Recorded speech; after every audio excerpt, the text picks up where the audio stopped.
Ni Jumapili nyingine tena mtazamaji wa ITV, tunakutana katika tamasha la michezo kuweza kutazama mengi ambayo yamejiri na kuchomoza katika viwanja mbalimbali. Yako mengi ikiwa ni pamoja na utambulisho rasmi wa kocha George Luandamina kuitumikia klabu ya Yanga na kocha Hans van der Plyme akipandishwa sasa kuwa mkurugenzi wa ufundi wa klabu hiyo mara baada ya kuipatia mafanikio makubwa. Lakini hapa inahusu klabu ya Simba ambayo yenyewe kwanza imeomba kukutana na rais wa shirikisho la kandanda Tanzania TFF, pili ikitaka mechi zao za Simba na Yanga basi wachezeshe na waamuzi kutoka nje. Lakini mbali na hilo, yapo yanahusu pia mchezo masumbwi, nayo pia yamejiri juma hili ikiwa ni katika ngumi za kulipwa ambapo pambano lisilo la ubingwa limepigwa usiku wa kuamkia Jumamosi. Kadhalika yapo yanahusu mustakabali wa ngumi za ridhaa, maandalizi kuelekea michuano ya bingwa wa mabingwa, ambapo timu ya Ngome imekuwa katika maandalizi kwa muda mrefu ikitaka kwenda kuhakikisha inatoa ubingwa tena kama ambavyo ilifanya katika mashindano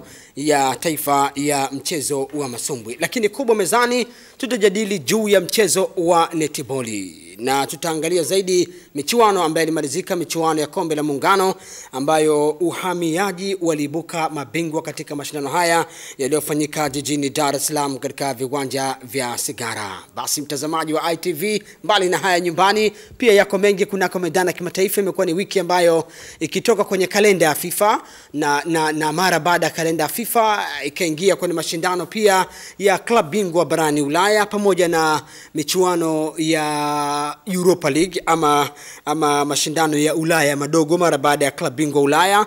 Lakini hapa inahusu pia timu za taifa juu ya viwango vya FIFA ambavyo vimetoka hivi punde, ambapo Tanzania hatujawa na msimamo mzuri mara baada ya kutofanya vizuri katika mchezo wa mwisho tuliocheza na Zimbabwe. Anayekualika dimbani kwa raha tele kabisa ni mwana michezo wako Amri Masare, lakini siko peke yangu, niko na wanajopo kama ilivyoada. Tamasha la michezo ni jungu kuu lisilokosa koko. Tuko na Sebastian Koloa. Sports Gazette ndicho kipindi ambacho nakiendesha kila siku ya Jumatano saa 1 kamili Capital Television kwa lugha ya Kiingereza kuanzia saa 1 kamili, na Legend of the Week ni moja kati ya kipengele pendwa kabisa katika Sports Gazette. Tunaye pia Hemedi Kivuyo katika taarifa yetu ya habari, nakutana naye katika habari za michezo, lakini pia vipindi mbalimbali vya michezo Radio 1 katika Sport Leo, muziki na michezo, kadhalika Capital Sports. Mgeni wetu hii leo tunaye makamu mwenyekiti wa chama cha netiboli Tanzania Chaneta, Zainabu Mbiro, ambaye ana nyadhifa nyingi sana.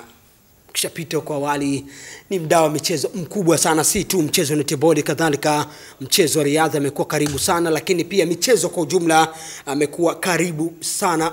Licha tuko karibu na mchezo, pia ameibua wana michezo mbalimbali wengi. Basi mtazamaji, nikwambia karibie katika tamasha la michezo. Na mtazamaji, tuanze na kubwa kabisa kama nilivyokuambia hapo awali, ni juu ya mustakabali wa mchezo wa netiboli. Mchezo wa netiboli tutaangazia mashindano ya kombe la Muungano ambayo yamemalizika majuma mawili yaliyopita. Kwanza Mama Zainabu Mbiro, netiboli kijumla tu kwa hivi sasa tukizungumza mchezo wa netiboli, hali ikoje Tanzania kwa mchezo huu?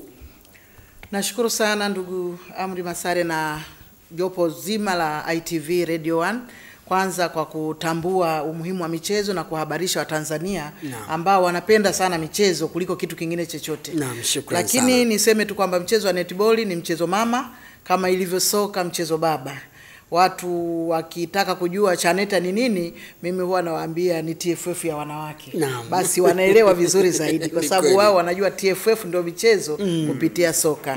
Lakini pia niseme kwamba kwa swali lako lilouliza, netball ni mchezo mzuri ambao unachezwa na wanawake, lakini naomba kupitia crew hii, naomba niwaombe hata kama kuna vijana ambao wako tayari kucheza mchezo wa netball, Chaneta inawakaribisha sana. Nianze na hilo. Na katika mchezo wa kimataifa au katika African National Championship za netball, tuliambiwa kabisa nchi yoyote itakayoandaa mchezo wa netball kwa wavulana wanatoa free charge ya malazi, usafiri na chakula. Ina maana wanahamasisha hata wavulana kama wapo wanakaribishwa kucheza netball. Kama ilivyo soka lilikuwa kwa wavulana, lakini sasa hivi tunaendesha ligi ya wasichana. Kwa maana yule ambaye ameshindwa kucheza mchezo wa kike, basi anaweza kacheza hata soka, na yote ni sehemu ya ajira. Tumeona vijana wetu wa Twiga Stars wanapanda ndege, wanaenda nje, wamepata, wana magari yao, wana majumba, wengine wameanzisha biashara kupitia soka la wanawake. Kadhalika hata wavulana ambao hawajapata nafasi ya kucheza basket, volleyball, handball na soka au ngumi, basi tunawakaribisha kwenye netball. Hilo niliona nilianze nalo kwanza, na inawezekana wale wa soka kwa maana au basket au volleyball, hawa wanaweza kufanya mchezo wa netball kama ilivyo wasichana wa netball wanavyocheza basket katika mashindano. Kwa hilo niliona niseme la kwanza, na hiyo ni maendeleo ya mchezo wa netball kama swali lako ulivyouliza. Naam, ni fursa hiyo inatolewa hapa na makamu mwenyekiti wa Chaneta. Natumai vijana saizi mnatazama ITV, changamkieni fursa hiyo, wasiliana viongozi wa Chaneta, ama mnaweza mkaanzisha timu popote pale mlipo, mkawasiliana na Chaneta. Bwana, sisi ni wanaume, tumeanzisha timu ya netball na gharama ni bure kabisa za gharamikiwa kwenda katika kushiriki mashindano mbali. Tumeona kabla mashindano ya Kombe la Muungano, kwanza kuna mashindano ya taifa yalifanyika kama sikosei Morogoro. Tuliona namna ushiriki wa timu, baadhi ya timu zilishindwa kushiriki kwa sababu ya ukata wa fedha, na katika kadhalika mashindano ya Muungano pia tuliona pia baadhi ya timu zikikwama, licha kwamba timu nyingi sasa zinajitokeza. Mahudhurio yanaongezeka ama yanapungua ukitazama kwa mwaka jana na mwaka huu 2016 katika mashindano haya? Nashukuru sana. Kwenye ligi ya taifa kama ulivyosema, ligi daraja la kwanza, kweli kabisa tulisikitika kwa sababu timu nyingi sana hazikushiriki. Tulitegemea kuwa na timu 24 lakini zikashiriki 11 tu. Na timu nyingi ni za marasi kwa maana ya makatibu tawala wa mikoa. Na timu nyingine ni za majeshi, kwa mfano JKT, Mbweni hawakushiriki, na timu zingine ni za polisi. Polisi Kigoma na kadhalika pia walitakiwa kushiriki. Niseme kwa mahudhurio ya ligi daraja kwanza kweli alisikitisha, lakini hatusikitiki sana kwa sababu ni katika kipindi cha mpito cha uongozi wetu wa kiserikali. Wengi sana wameshindwa kufika kutokana na aidha ruhusa au masuala ya mapato. Na wote tutashuhudia jinsi serikali yetu sasa hivi ilivyo busy katika kutafuta hela za madawati kipindi kile. Mambo ya mwenge ilikuwa katika wilaya zingine na mikoa mingine. Maafa ya Kagera na baadhi ya maeneo mengine. Kwa hiyo marasi waliona kwamba kuliko ashughulikie netball kwa wakati huu, ni bora asubirishe ili mwakani wajipange vizuri. Kwa kweli tulisikitika sana na tulipwaya, kwa sababu unapopanga ratiba ya timu 24 alafu unapata nusu ya timu zake, kwa kweli ilikuwa shida. Lakini kilichotusikitisha ni kwamba katika timu 13 ambazo hazikuja, timu 4 tu zilizotoa taarifa, ambaye ni JKT Mbweni, Bandari Mtwara, Mbeya City pamoja na Ikulu, ndizo zilizotoa taarifa kwamba zimekwama. Kwa hiyo hizi manake tunazihesabia bado ziko kwenye ligi daraja la kwanza kwa sababu zimetoa taarifa na zimejieleza. Lakini zile zingine ambazo zijatoa taarifa manake tunazishusha daraja, zinakuja kwa daraja la pili. Kwa hiyo kwa maana nyingine ukitoa zile 11 zilizoshiriki na hizi 4 ambazo zimetoa taarifa, kwa hiyo tuna timu 15 ambazo ziko kwenye ligi daraja la kwanza. Kwa hiyo hilo sisi kwetu tunaona pia si mbaya sana, kuliko kama tusingeshindanisha kabisa yale mashindano, ratiba yetu ingekwama. Medi Kivuyo umekwenda mara kadha wa kadha katika viwanja vya Sigara ukienda kutazama mashindano haya ya Kombe la Muungano. Nini jicho lako katika mchezo wa netball kwa sasa? Awali nampa kongole kwa dhati kabisa kamanda wa polisi mkoa wa Arusha kwa kuleta timu mbili. Chama ambapo makamu wake tunaye hapa hii leo, pia nawapa kongole moja kwa moja kwa sababu kwa hali ilivyo hivi sasa, kuanzia serikalini mpaka katika vyama vya michezo, wengi wamekuwa nyuma kusema ukweli. Hii ni kwa sababu tu ya masuala ya uchumi na mambo kama hayo. Lakini pia kuna changamoto kadha ambazo nimeziona, ikiwa ni pamoja na baadhi ya timu pengine wanasema labda wametoka labda mathalan Kigoma, lakini unakuta wachezaji zaidi ya nusu wanatoka Dar es Salaam. Kwa hiyo wanajiita tu jina la Kigoma, lakini wachezaji wengi wametoka Mburahati, Manzese, Kinondoni na kadhalika, wameunda timu. Kwa hii haionyeshi picha halisi ya Kigoma. Kwa wakati mwingine labda ni kutokana tu na ukata, uchumi umekuwa ni hafifu kwao, ndio wanatumia jina hili. Lakini kadiri siku zinavyokwenda, sijui chama ina mpango gani ili timu kama hizi ziwe zina picha halisi ya mkoa wanaotoka. tumeona Morogoro sahihi kabisa, labda Dodoma, Arusha tunaona wale sahihi kabisa. Lakini mfano hai niliouona pale ni timu moja ya Zanzibar, lakini wachezaji wake wengi wako bara. Wengi sana wanatoka bara. Kwa hiyo sasa wakati mwingine inaondoa ladha ya mashindano kusema ukweli. Na mimi nilitaka niliweka kiporo swali hili la usajili. Timu hizi zinasajili kwenye kila mashindano, zinasajili kwa msimu. Kiasi kama mchezaji anakuwa unaweza kumjua mchezaji huyu ni wa timu fulani. Kwa wakati mashindano yanapokuja mashindano mengine, unajua huyu mchezaji mbona alikuwa timu fulani, kwani sasa amekwenda timu fulani. Inakuwaje timu zinatumia wachezaji wa sehemu moja? Nashukuru sana kwa swali hilo. Kama nilivyosema, netball au Chaneta ni chama kama ilivyo TFF. Inakuwa na misimu yake kama ulivyosema. Mwaka huu kwa mfano mchezaji tuchukulie Mwanaidi. Mwanaidi anachezea JKT Mbweni. Lakini JKT Mbweni walisema kwamba wao wako busy na masuala ya kiulinzi, lakini pia kipindi hicho sisi tunaanza kuanzisha ligi ya daraja la kwanza, ndio kwanza wametoka Uganda kwenye michezo ya majeshi, wakasema kwamba wameshindwa kujipanga katika uchezaji. Sasa unakuta wachezaji ambao wana moyo wa kucheza, wachezaji ambao wanatafuta hela ya mafuta ya watoto, wanatafuta timu za kujisajili ili kwanza kabisa wasipoteze muda wao na wasipoteze ile nguvu yao kucheza, lakini kiwango, lakini na ukizingatia hawa pia tunawatumia katika michezo ya kimataifa. Nitamalizia kulimalizia mwanzo. Kwa hiyo kwanza wachezaji wenyewe wanatafuta timu za kuchezea. Akishaambiwa na kochi wake au manager wa timu kwamba mwaka huu hatutashiriki, wanatafuta kwa kwenda kujisajili, mradi tu usajili uwe sahihi na Chaneta ipitie.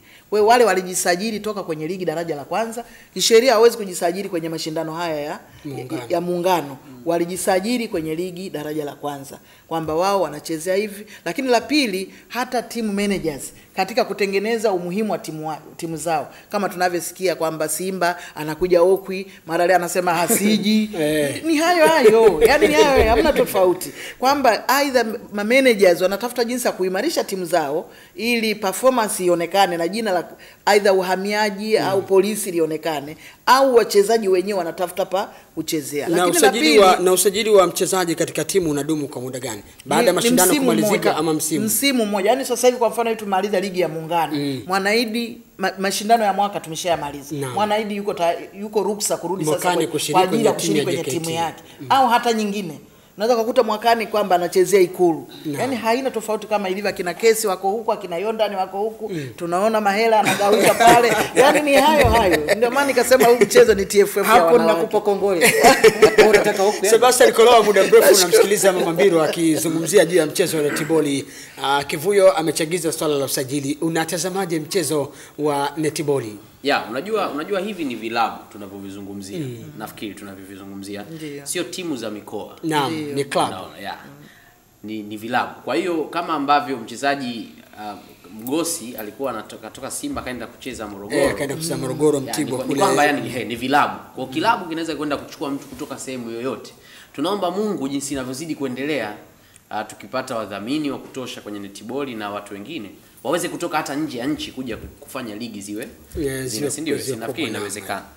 Lakini mimi mambo mawili ambayo nimeyagundua kwenye huu mchezo, sababu mambo mengine yote ya jinsi kombe lilipokwenda na nini tumeshatoa taarifa. Unajua kuna aina mbili za ajira ambazo zinaweza kupatikana kwenye michezo. Njia pekee ambayo sisi tunaamini kwamba inaweza ikafanya michezo Tanzania ikue ni kulazimisha watu kuelewa, kugundua kwamba michezo ni ajira kwanza, alafu mambo mengine yote yanafuata. Sio michezo ni furaha. Serikali itaiheshimu michezo kwa sababu itachukua kodi nyingi zaidi kwenye michezo kuliko kwenye watu wanaobeti. Sababu sasa hivi kodi nyingi inatoka kwa watu wanaobeti alafu wanafuata walevi.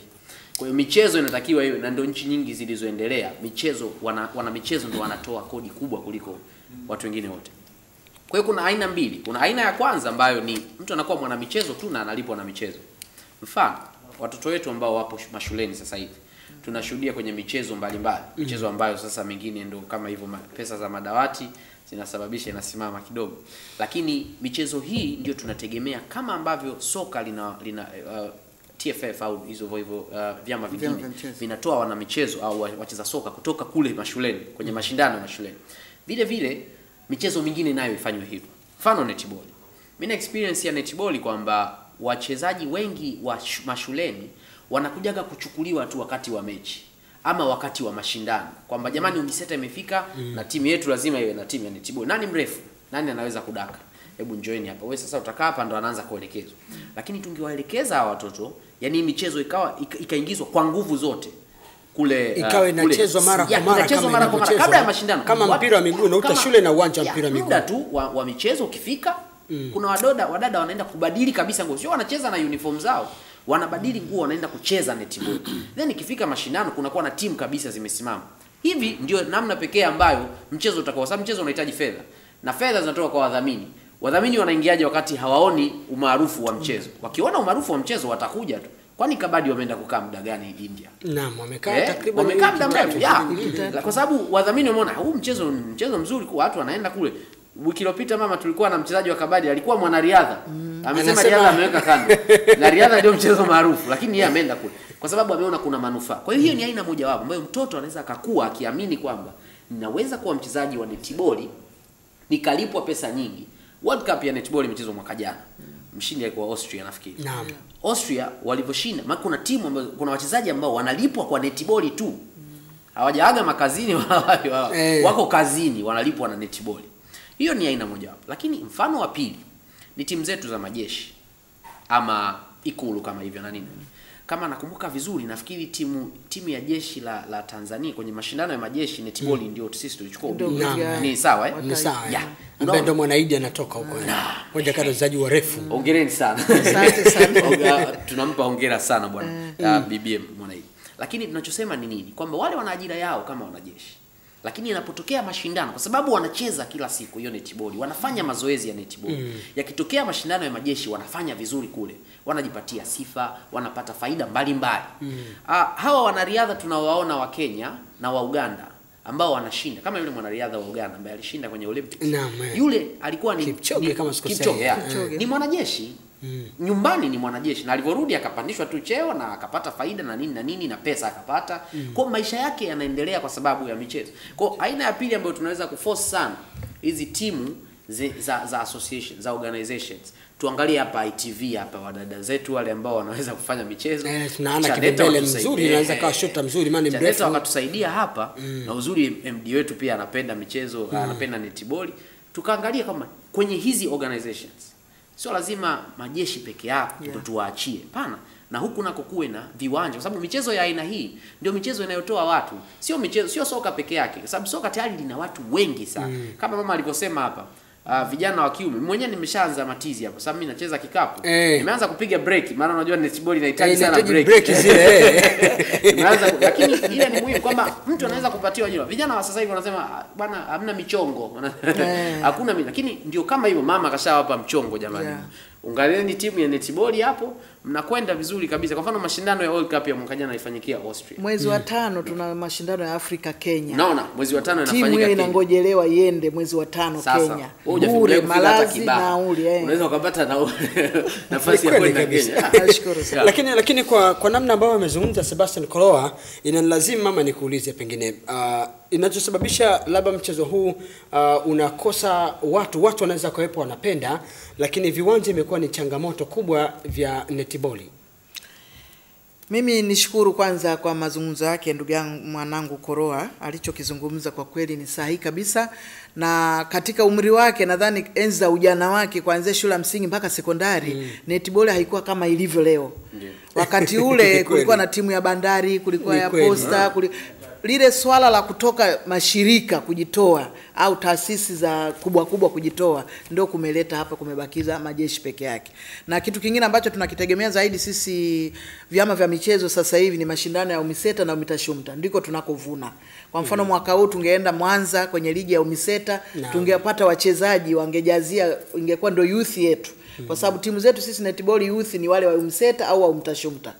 Lakini mashirika na taasisi wasipotusaidia, na ninaposema taasisi ni pamoja na ITV, TBC, Azam, na wenyewe akatengeneza timu, alafu katika mashindano ya vyombo vya habari, na naomba ikiwezekana wenda kuanzia leo tulifanye hilo, ili kuanzia Januari tufanye hayo mashindano ya vyombo vya habari, ile really ya kutafuta timu bora ya vyombo vya habari. Tuache ile ya NSSF ya kwenda kuvaa t-shirt pale na burudani, mshindi TBC, mshindi nani akaishia. Yaani mimi naomba nikaribishe Chaneta, tupange kupitia kipindi hiki. Tutengeneze kombe la vyombo vya habari ili tutengeneze timu ya vyombo vya habari, kwa sababu zitakutana, sisi tutachagua main sawa players. Lakini lingine ambalo umelizungumza kuhusu ajira, naomba tumwangalie sisi, nilimalizia ile ulivyosema maendeleo yetu katika Afrika Mashariki na Kati, Tanzania, Kenya, Uganda, Rwanda, Burundi, Ethiopia, Sudani Kusini. Nchi hizo tulishindana mwaka huu mwezi wa 8 nchini Uganda, mashindano yetu ya netball. Timu ya uhamiaji ni mshindi wa 3 katika timu 12. Timu ya Tanzania ni mshindi wa 3. Bahati mbaya sikuwepo Tanzania, Dar es Salaam, nilikuwa kwenye mambo ya ukuu wa wilaya na mwenyekiti wangu pia anaumwa, wote mnajua Mama Kibira. Inawezekana yale anapona na tunamuombea. Hayakutangazika hivi. Kwa hiyo Afrika Mashariki sisi ni washindi wa 3. Lakini aliyetusaidia kuwa mshindi wa 3 ni Fatuma ambaye juzi mlimuona. Binti yule wa uhamiaji. Lakini yule ametokea kwenye UMISETA. Lakini leo hii ni mwajiriwa wa utumishi makao makuu. Sasa Defense mzuri aliyetusaidia ili wasitufunge tukateremka kutoka kwenye mshindi wa 3 ni Lili. Na Lili wote tunamfahamu ni katika wale wasichana 6 aliyokuwa anasemwa Mama Bai kaenda kuwazoa kijijini, kawaleta warefu 6 ili wamsaidie shule yake. Aliwachukua from nowhere akawaingiza darasani. Yeye hakuangalia umri ni nini, alichoona tu ile shule yake ni ya private, wacheze huko wamsaidie. Leo hii Lili ni mfanyakazi wa Ikulu. Ni kweli. Kupitia netball. Ni kweli kabisa. Umenielewa? Kwa hiyo inawezekana, mimi ndio maana nasema nashukuru kwa forum kama hizi. Inawezekana tukiongea mara 2 mara 3 watu wataelewa kwamba nani yuko wapi. Lakini la pili, timu ya Makongo ile yote ya netball ambayo kwa miaka 5 UMISETA tumekuwa bingwa. Maana mimi nazungumzia kwa sababu nilikuwa mkuu wa shule ya Dar es Salaam na nilikuwa mlezi na matron wa timu ya netball kwenye UMISETA. Miaka 5 mfululizo tumekuwa wabingwa wa kwanza wa mashindano ya UMISETA Tanzania. Kanda ya Dar es Salaam. Ile timu kama ilivyo yote sasa hivi iko JKT. Wote akianzia Dukurwa wote wako kwenye mafunzo. Juzi badala ya kuchezea JKT kwa sababu haikuwepo, walichezea Jeshi Star na wote ni jeshi wale. Kwa hiyo wako makuruta. Mmoja nikamwambia wewe mbona uchezi, kuna binti moja alikuwa defense mzuri sana wa Makongo kipindi hicho. Anasema bahati nzuri juzi nilikuwa kwenye range, mazoezi ya range, nimetenguka mguu kidogo. Niko kumalizia tu, pengine changamoto ya viwanja unaitazamaje na ningelipenda uhitimishe mipango ya mwakani pia ikoje kwa upande wa Chaneta. Mimi niwashukuru sana kwa habari hizo na kwa Watanzania ambao wanatusikiliza katika kipindi hiki, kwamba kwanza niseme tu niwaombe wazazi, mtoto wa kike anapotaka kucheza si netball tu, amruhusu kwamba ni sehemu ya kipaji chake. Inawezekana huyu mtoto ataenda Ulaya kupitia volleyball, netball na kadhalika. Lakini kuhusu viwanja mimi niseme sioni kama ni changamoto, kwa sababu kwanza sisi huu mchezo tunapousambaza mikoani. Ligi daraja la kwanza tulianza Dar es Salaam tukapeleka Mbeya. Tulipokuwa Mbeya tulisaidiana na viongozi wa Mbeya kutengeneza viwanja 2 vya netball katika uwanja wa Sokoine. Ligi daraja la pili tumepeleka Ruvuma. Juzi nimekuta uwanja mmoja umeshakamilika na wa pili wako mbioni kumalizia. Umebakia kwenye finishing na kuupaka rangi. Sasa tumeacha viwanja 2. Tulipopeleka ligi daraja la kwanza Morogoro mwaka jana, tulitengeneza uwanja mmoja. Mwaka huu tumetengeneza wa pili. Na hatutengenezi sisi tu Chaneta. Sisi tunamalizia tu wakati mwingine ni rangi, lakini jinsi ya kushindia na kila kitu ni mkoa. Lakini pia tuna mashindano ya ligi ya Taifa Cup sasa kama alivyosema. Mikoa sasa inapeleka timu yake. Mwezi wa 12 tarehe 30.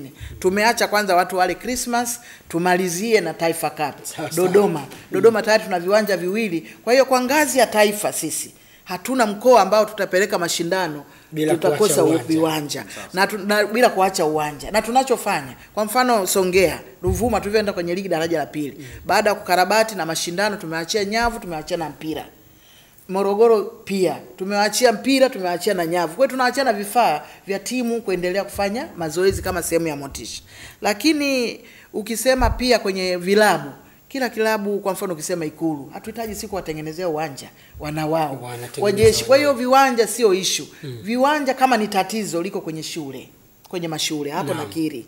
Mashule ya msingi na shule za sekondari. Hasa unapoona kwa mfano tuchukulie Makurumla shule ya msingi pale Karume Magomeni. Ni kweli. Sehemu ambayo kulikuwa na uwanja pamekuwa Makurumla sekondari. Uwanja haupo.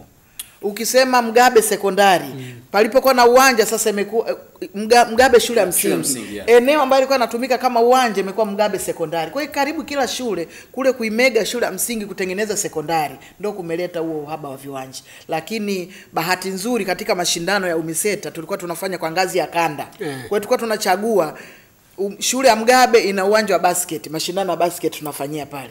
Lakini tukijua kwamba kwenye ngazi ya taifa tuna tatizo. Lakini mimi nishukuru serikali pia kwenye upande wa viwanja. Ukienda uwanja wa taifa viwanja vya netball vipo viwili. Kwa hiyo viwanja vipo.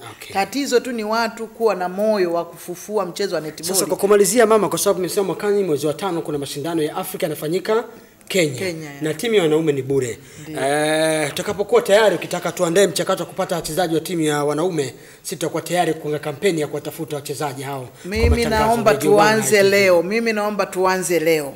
Katika promo zenu za mambo ya michezo naomba mliweke hilo kwamba kama kuna mchezaji ninaanza, kama kuna mchezaji yote wa netball mwanaume ama mchezaji yote anataka kucheza netball mwanaume mwakani aweze kwenda kushiriki mashindano ya Afrika bure, tutumie sisi, tuwasiliana nasi, wasiliana nasi tamasha la michezo kadhalika kwenye radio kule, alafu tutakuunganisha moja kwa moja na Chaneta. Aondoke na jina moja tayari, Bryson Mbati. Na Mbati jinsi alivyo atacheza wing defense, yani ile mzuiaji pembeni. Nashukuru sana, lakini nitapenda zaidi kama na Kivuyo naye atakuwa defense. Anafaa kama urefu wa Mwanaidi akifanya hivi na yeye yuko kule.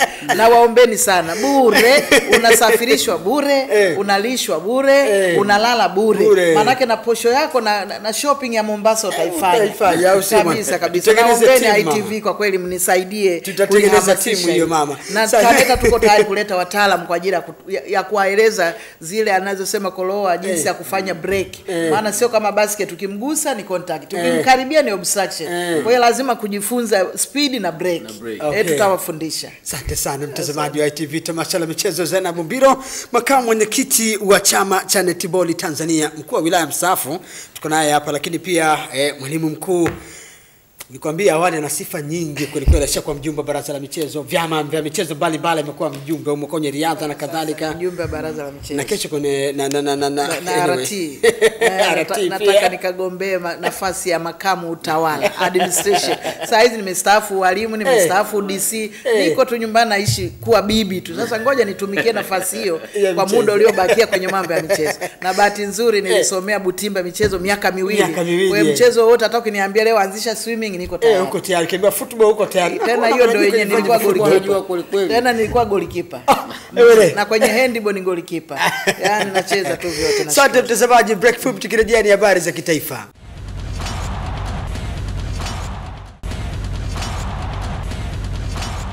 Wakati mzuri sasa mtazamaji wa ITV kutazama habari za kitaifa. Klabu ya Yanga bwana, mara baada ya minong'ono ya muda mrefu ikizungumza juu ya mustakabali wa kocha Hans van der Pluijm, kwamba anapandishwa kwa mkurugenzi wa fundi George Landamina, kocha wa Zesco, anakuwa kocha mkuu, wakati mwingine akisema pia kuhusu mabadiliko ya msaidizi na kadhalika. Hatimaye imekuwa rasmi sasa mara baada ya siku ya Ijumaa kupitia makamu mwenyekiti wa klabu ya Yanga Clement Sanga kutangaza rasmi tena akiwa na makocha wenyewe wote, Hans van der Pluijm ambaye anakuwa mkurugenzi wa fundi pamoja na George Landamina. Kwanza tuwasikilize wao wanasemaje juu ya mustakabali wa majukumu haya mapya, lakini na uongozi wenyewe wa klabu, kisha nitateta na wanajopo wenzangu hapa mtazamo wao koje. Kabla ya kusema wote, ningependa pia kutumia fursa hii kumshukuru sana kocha wetu Hans kwa kazi kubwa sana ambao ameweza ifanya kwa muda wote katika nafasi kama kocha mkuu, na tunatambua mchango wake, na ndio maana uongozi kwa kutambua hilo umempa nafasi na kumteua kama technical director wa timu ya klabu yetu ya Young Africans.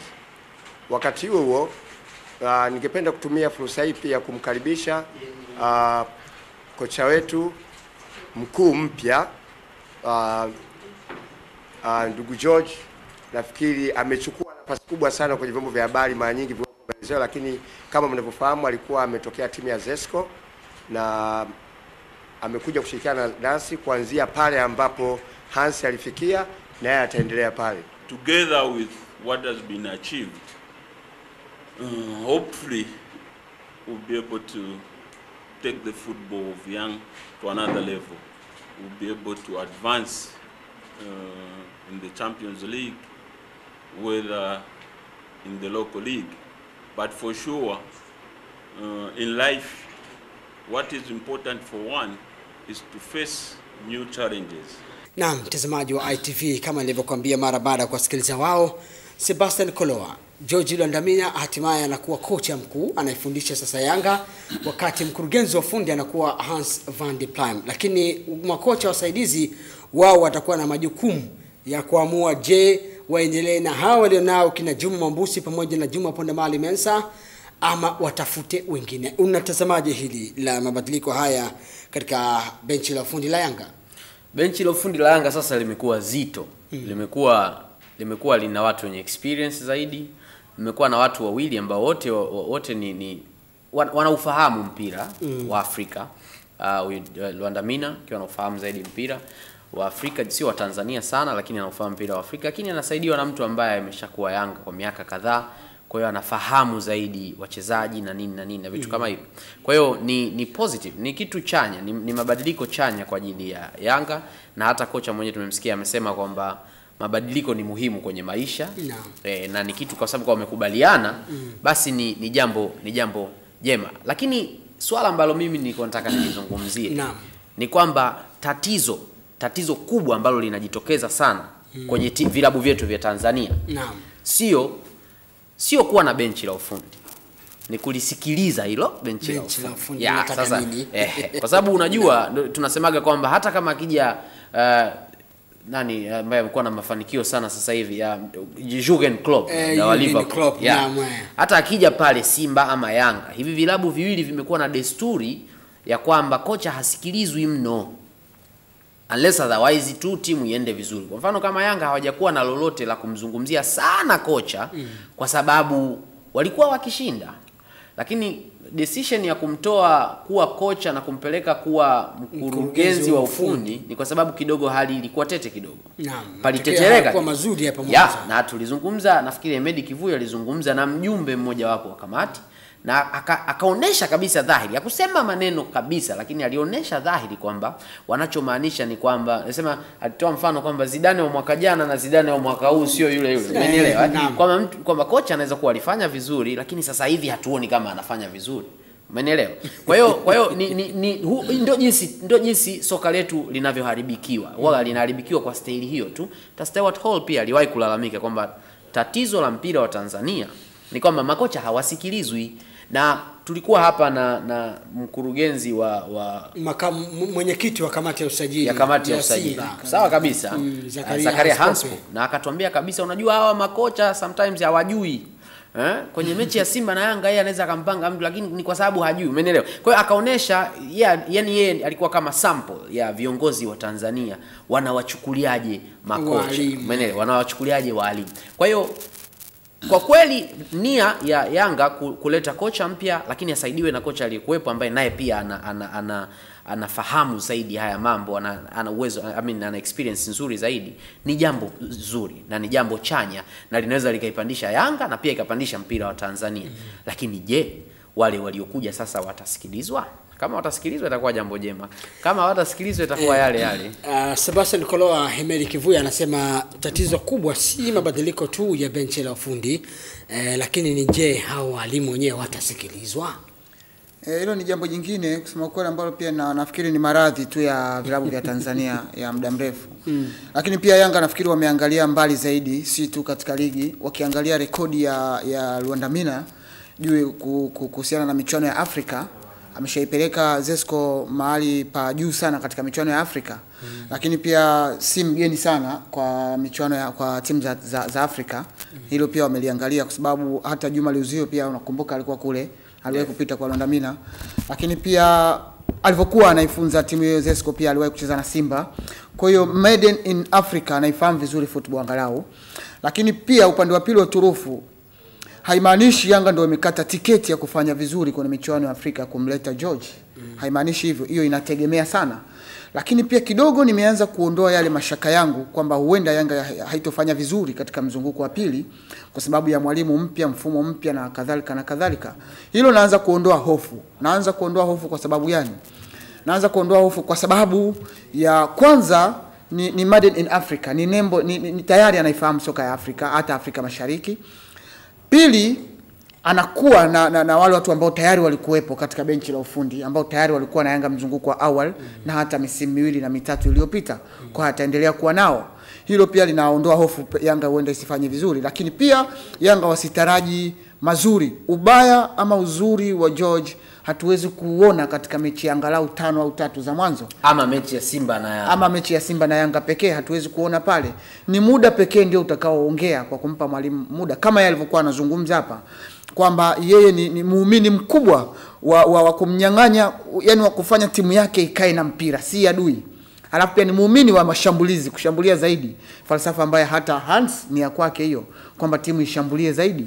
Kwa hiyo ni muda tu waendelee kumpa muda, waone atafanya nini, ingawa nafahamu kwamba wamefocus zaidi kwenye uwakilishi wa michuano mikubwa ya Afrika. Nilimuuliza Clement Sanga, makamu mwenyekiti wa klabu ya Yanga, uko mpango wa kuipeleka nje? Akasema la hasha, labda kama walimu wao watataka hivyo. Lakini swala la mchezo wa kirafiki akasema hata kwa yeye si mwalimu, lakini hata kwa yeye anaona uko muhimu wa uwepo wa mchezo wa kirafiki kwa Yanga ili kocha George Luandamina aweze kuwaona vizuri wachezaji, mbali ya kuona mazoezini, basi katika mchezo pia wa kirafiki ambao wanakuwa wanacheza timu pinzani akaweza kuwafahamu vema.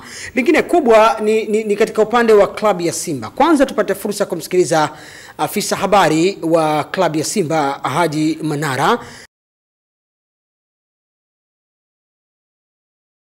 Ya klabu ya Simba imeagiza tumwandikie barua rais wa TFF Mheshimiwa Malinzi ili tukutane. Kuna malalamiko mengi yamekaa, mengine kwa miaka 2, mengine mwaka 1, mengine juzi, kwamba Simba imekuwa inaonewa sana, na nimezungumzia swala la uonevu kwenye kesi ya Martin Sanya ambayo mpaka sasa hivi inaendelea kupigwa ndana. Issue ya mchezaji Ramadhani Kesi, klabu mbili zimeshindwa kuafikiana, Simba na Yanga. Kamati haijatoa maamuzi, mchezaji anaendelea kucheza. Msadakta, baada ya kumsikiliza Haji Manara, nirejee kwa wanajopo hapa wenzangu. Kwanza tuitazame hii kauli hizi mbili. Moja ya kutaka kukutana na rais wa TFF, 2 kuwazima waamuzi kutoka nje badala ya kwetu hapa nyumbani ambao tunawatumia. Haji Manara, mmoja wa wasemaji mahiri wa klabu ya Simba, mara nyingi sana huwa anazungumza kwanza, baadaye ndipo anafikiri. Kwa hiyo hii inaweza likawa lina madhara wakati mwingine. Lazima ufikiri kwanza ndipo uzungumze, lakini wakati mwingine pengine huwa anazidiwa na furaha timu yake inaposhinda, na unajua tena unapokuwa na furaha ukiojiwa unaweza ukazungumza lolote, lakini baadaye ndipo unapotafakari, unaona umekosea. Kushangilia mpaka ingia uwanjani. Mpaka kaingia uwanjani. Sehemu ambayo akiwa ingia wachezaji. Hilo nashukuru alikiri, alisema amehemewa na furaha baada ya timu yake kusawazisha. Lakini pia kuna mambo kadha ambayo ninaweza nikaungana naye, lakini kuna mambo kadha ambayo nadhani siwezi kuungana naye. Hili inawezekana hili la kuleta waamuzi, hata baadhi ya nchi ya Afrika iliwahi kutumia hili swala. Lakini sababu hasa si kama hii ambayo tunaitoa sisi wa Tanzania. Na ukiangalia kanuni za shirikisho zinasema nini, ukiangalia taratibu zinasema nini, ni kwa sababu gani Simba wanasema, uongozi wa Simba unasema wanapocheza na Yanga pekee basi alete mwamuzi kutoka nje ya nchi, la kama TFF hawatokuwa na masurufu ya kumlipa mwamuzi basi Simba itaingia kibindoni na kulipa gharama zile, wafungwe, watoe sare ama washinde wao, mradi wanataka mwamuzi kutoka nje. Ni dhana kwamba hawatendewi haki mara kadha wanapocheza na Yanga na waamuzi wa Tanzania. Hili sasa hapa ndio kuna tatizo.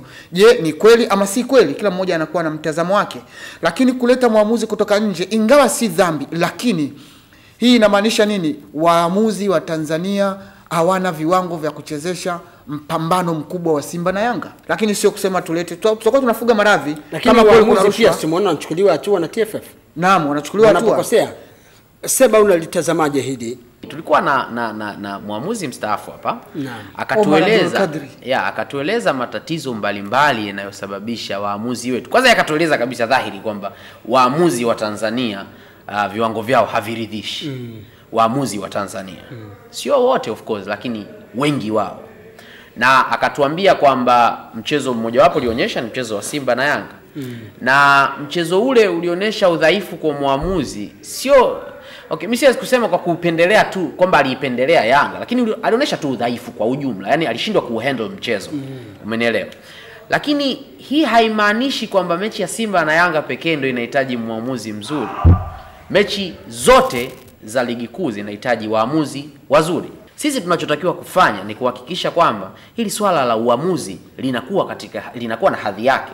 Waamuzi walipo vizuri, waamuzi wapewe semina au mafunzo mbalimbali, waende mpaka nje wakafundishwe namna ya kuwa waamuzi bora, na waonyeshwe kwamba kuna mwamuzi wa Kenya alikuwa kwenye World Cup. Si ndio? Kwa sababu gani? Ni kwa sababu anaonekana kwamba ni mwamuzi mzuri. Kwa hiyo hii inaonyesha tunaweza kufanya hivi. Lakini sio kusema kwamba eti mwamuzi mmoja atoke ajechezeshe mechi ya Simba na Yanga. Kwa sababu tunavyosema mwamuzi atoke nje ni nini? Huyo akitoka nje anakuwa Mungu. Alafu kitu kingine hawezi kuhongwa. Tuelekea katika masumbwi hapo Jumaa kwa mkea Jumamosi. Bondia Fadhili Majia maarufu kama Sopa alipanda lingoni kuzipiga na Haidari Mchachu, na pambano hili lilikuwa ni kali kwa sababu licha Fadhili Majia wale kutamba kwamba angelimaliza pambano hili kwa knockout round ya 5, akajikuta anashinda kwa alama ama kwa point. Pata fursa kuweza kuangalia kile ambacho kimejiri katika pambano hilo.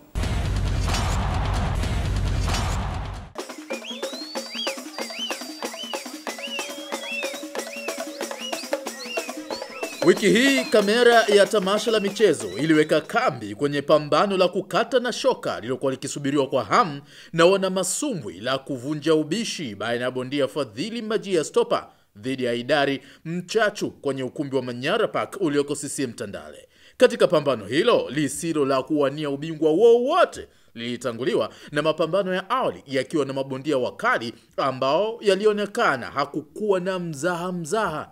Yaani ni weka jiwe juu jiwe, yaani ni hata kina dada hawakuwa nyuma katika kuonyeshana umwamba kwenye 1 and 2 jeb.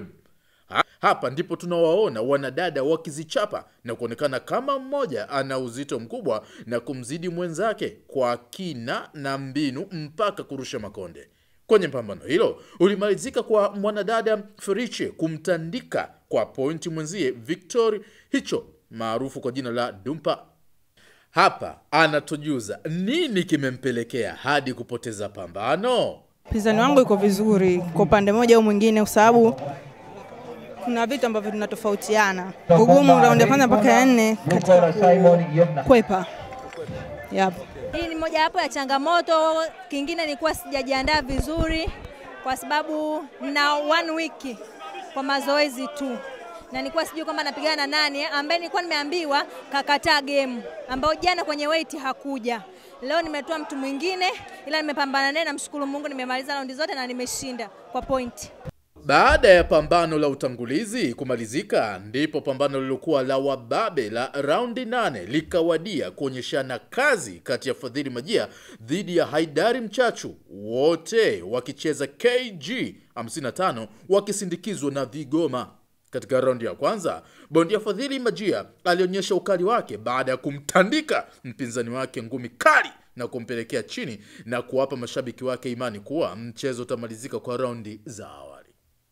Kunako raundi ya pili, bondia Haidari Mchachu alifuata maelekezo ya kocha wake na kuamua kutumia style ya kufunga mikono na kupelekea kuvumilia ngumi nyingi zilizokuwa zikija mfululizo na kumaliza raundi hiyo. Raundi zilizokuwa zinasogea mbele ndio jinsi bondia Haidari Mchachu aliweza kupata uzoefu na kuweza kumkabili mpinzani wake Fadhili Majia na kuhakikishia haruhusu kupigwa ngumi za uso kizembe. Hadi raundi zote kuisha, bondia Fadhili Majia anashinda kwa point. Uamuzi kutoka kwa majaji watatu, japo mashabiki hawakuamini kama bondia mchanga amemaliza raundi zote 8 kwa bondia mkali Fadhili Majia ambaye ana rekodi nzuri ya kimataifa. Baada ya pambano, bondia Hidari Mchachu anasema je kuhusiana na kipigo alichokipata kutoka kwa Fadhili Majia. Pambano kiukweli ilikuwa ni tafu kidogo kwa sababu mwenyewe professional najiamini. Ni kwanza na bondia mkali au sababu mwenye rekodi yake. Ila sina neno kwa sababu mechi nimefanya mazoezi wiki 2 au sababu wamenikulupua. Ila ninaweza tena kurevenge tena, nikajiandaa tena vizuri kama kawaida au sio bwana? Ikiwezekana hata tukigombania ubingwa safi kwa sababu bado nataka kufika mbali au sio bwana? Mimi hata niwakazia machampioni wakubwa nini. Huyu mwenyewe alitegemea kwamba atanipiga KO raundi ya 3. Lakini mimi nimeonyesha uwezo alafu nimeonyesha ubishi. Au sababu ingawa bondia mkubwa nini na rekodi kubwa. Katika mapambano hayo baada ya kukamilika, tukazungumza na Fadhili Majia. Anatuambia nini kuhusu watoto wachanga ambao wanachipukia katika mchezo wa ngumi. Naamini nimecheza vizuri na mdogo wangu kajitahidi katreni vizuri, kwa sababu asingetreni vizuri nilikuwa nampiga knockout mapema sana, kwa sababu nilikuwa namuona ana tena uwezo wa kucheza, ila kuoneka sana tu guard, yani kurevenge mchezo limradi amalize yani. Kweli nimempiga body punch, namuona anataka kuacha lakini bado anakaza. Kwa hiyo akijitahidi kufanya mazoezi atakuwa bondia mzuri. Mashabiki hawajaona ngumi. Kwa hiyo kitu kikubwa ni hawa wadogo zangu kama hawa mimi nawahitaji sana, kwa sababu wako wengi sana wanahitaji mambo haya. Kwa sasa hivi huyu kashanipa changamoto kidogo, lakini kiukweli nitaingia kambini, nitafanya mazoezi kwa sababu ya kuwakabili watoto wadogo. Sitaki kumaliza nao na kanapiga knockout. Ready corner Fadhili Majia.